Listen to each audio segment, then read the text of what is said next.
అందరికీ నమస్కారం. తెలుగుదేశం పార్టీ ఆవిర్భవించిన తర్వాత ఈ రాష్ట్రంలో ఈ దాష్టిక, రౌడీయిజం, గూండాయిజం ఎక్కడ చూసినా రాష్ట్రం నలుమూలలో కూడా పెట్టరేగిపోతున్నారు తెలుగుదేశం పచ్చముక్కలు. ఏమిటి దౌర్జన్యం? అత్యధిక మెజారిటీతో ప్రజలందరూ మిమ్మల్ని ఎన్నుకుంటే ఎన్నికలకు ముందు ఇచ్చినటువంటి వాగ్దానాల్ని అమలు చేయాల్సినటువంటి బాధ్యతను భుజాన వేసుకోకుండా ఇష్టానుసారంగా రెడ్ బుక్ రాసాం, రెడ్ బుక్ రాజ్యాంగాన్ని అమలు చేస్తాం, రెడ్ బుక్ లో ఉన్నటువంటి ప్రతి ఒక్క విషయాన్ని కూడా మేము అమలు చేసి చూపెడతామని చెప్పి ఈరోజు వైఎస్ఆర్ కాంగ్రెస్ పార్టీకి చెందినటువంటి ప్రతి కార్యకర్త నుంచి నాయకుల వరకు వాళ్ళు చేస్తున్నటువంటి దాడులు చాలా విస్మయాన్ని కలిగిస్తున్నాయి.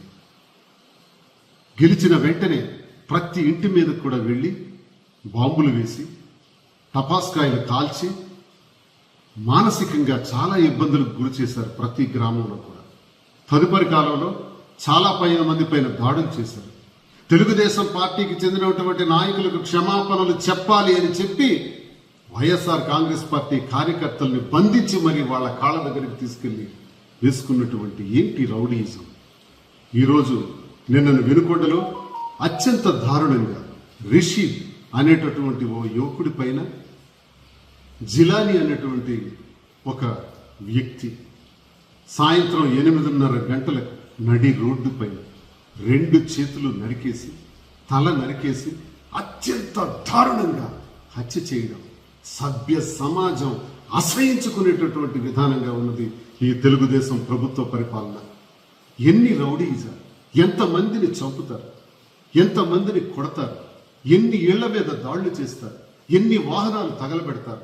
మిథున్ రెడ్డి గారు ఒక ఎంపీగా రెడ్డప్ప గారింటికి, ఒక వెనుకబడిన కులానికి దళిత వర్గానికి చెందినటువంటి ఒక మాజీ ఎంపీ గారింటికి ఈరోజు వెళితే తెలుగుదేశం పచ్చ మూకలన్నీ కూడా ఒక్కటి ఏకంగా ఆ ప్రాంతానికి చేరుకుని ఒకళ్ళనొకళ్ళు రెచ్చగొట్టుకుంటూ ఆ ఇంటిపైకి రాళ్లు విసిరి దాళ్లు చేసి ఆఖరికి ఆ ఇంటిలో ఉన్నటువంటి వాహనాన్ని కూడా తగలబెట్టి ఈరోజు మిథున్ రెడ్డి గారు దొరికితే చంపేయడానికి కూడా ప్రయత్నించారు. హత్యా ప్రయత్నం చేయాలని చూస్తున్నారు. ఒకవైపు తెలుగుదేశం ప్రభుత్వం అధికారంలోకి వచ్చిన తర్వాత 5-6 బాలికలు అదృశ్యమయ్యారు. మచ్చుమరిలో ఒక 7 ఏళ్ల బాలిక, గిరిజన బాలిక ఈరోజు అదృశ్యమైంది. ఆ అమ్మాయి తాలూకా పరిస్థితిని ఈ రోజు వరకు కూడా 9-10 రోజులు అవుతుంది. కనీసం పట్టించుకునే నాదులు లేదు. స్థానికంగా ఉన్న నాయకులు పరామర్శించలేదు. హోంమంత్రి గారు కనీసం పరామర్శించలేదు. పోలీసులు ఏమీ విషయం తెలియచేయట్లేదు. రాష్ట్రంలో మహిళలు అదృశ్యం అవుతున్నారు, అరాచకాలు సృష్టిస్తున్నారు. చంద్రబాబు నాయుడు 40 ఏళ్ల అనుభవం అంటాడు, 14 సంవత్సరాలు ముఖ్యమంత్రిగా చేశానంటాడు. ఇదా మీరు నేర్చుకున్నది? ఇటువంటి రౌడీజాన్న మీరు ప్రోత్సహిస్తారు? పవన్ కళ్యాణ్ గారు ఉప ముఖ్యమంత్రిగా ప్రతి ఒక్క విషయాన్ని ప్రశ్నిస్తాను అని మాట్లాడే మీరు ఎక్కడ మూగపోయింది సార్ మీ నోరు అని అడుగుతున్నాను. ఒక సామాన్య పౌరుడిగా, ఒక వైఎస్ఆర్ కాంగ్రెస్ పార్టీ కార్యకర్తగా, ఓ ఎమ్మెల్సీగా నేను మీకు అడుగుతున్నాను, ఎందుకు సార్ మీరు ప్రశ్నించరు? బాలికలు అదృశ్యమయ్యారు కదా, మాట్లాడరా? గిరిజన బాలిక మీద మాట్లాడరా? ఈరోజు మిథున్ రెడ్డి గారి మీద జరిగిన దాడి గురించి మాట్లాడరా? రిషీద్ని నడి రోడ్డు మీద నరికిన విధానం గురించి మాట్లాడరా? ప్రశ్నించరా? ఎటుపోతున్నాం మనం? ఈ సమాజం ఎటుపోతుంది? ఎటువైపుకు తీసుకెళ్లాలనుకుంటున్నారు? కూటమి ప్రభుత్వంలో భాగస్వామ్యం అయినటువంటి చంద్రబాబు నాయుడు, పవన్ కళ్యాణ్ గారు, కేంద్ర ప్రభుత్వంలో అధికారంలో ఉన్నటువంటి మోదీ గారు కూడా దీనిపైన స్పందించాలని నేను కోరుతున్నాను. హైకోర్టు, సుప్రీంకోర్టు, న్యాయవాదులు, న్యాయమూర్తులు ఈ దాష్టికాలపైన సుమోటోగా కేసులు వేసి వెంటనే చర్యలు తీసుకోవాలని నేను కోరుతున్నాను. పోలీసు వారు కూడా ఇదంతా చూస్తున్నారు. ఎందుకయ్యా? అధికార పార్టీకి ఏం చెప్తే అది చేస్తామనుకుంటే రాజ్యాంగం అమలు జరుగుతుందా?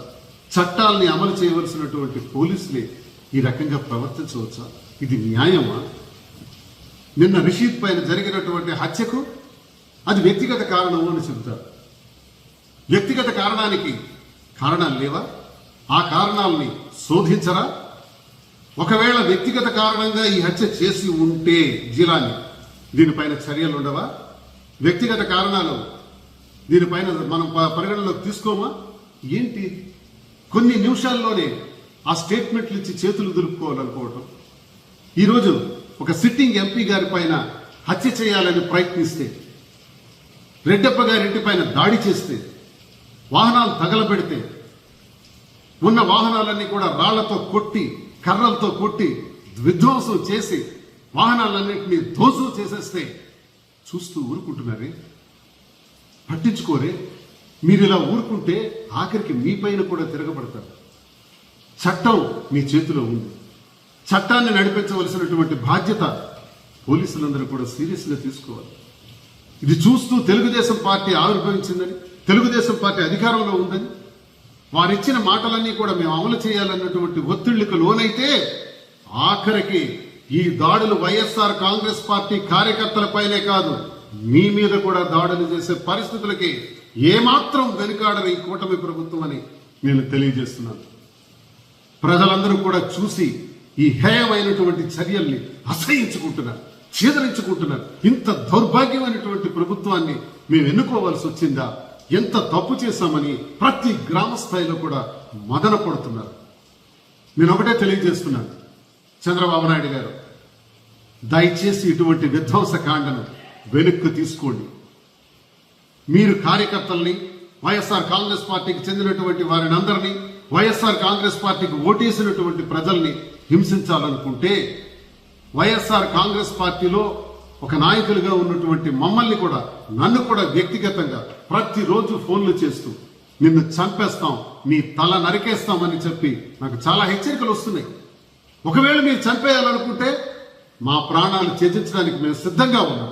కానీ ప్రాణం పోయే ముందు వైఎస్ఆర్ కాంగ్రెస్ పార్టీ కార్యకర్త కోసం, నాయకుల కోసం, ప్రజల కోసం మేము అండదండగా ఉంటామని, ఖచ్చితంగా మా పోరాటం మేము చేస్తామని, మీరు చేస్తున్నటువంటి ఈ దాష్టికాల్ని ఏ స్థాయికైనా సరే మా ప్రాణాలు మీరు తీసేసినా పర్వాలేదు, మేము ఎదుర్కొంటాం, న్యాయస్థానాల్లో పోరాటం చేస్తామని మీకు తెలియజేస్తున్నాను. దయచేసి ఇటువంటి మారణకాండకు స్వస్తి పలకాలని నేను కోరుకుంటున్నాను.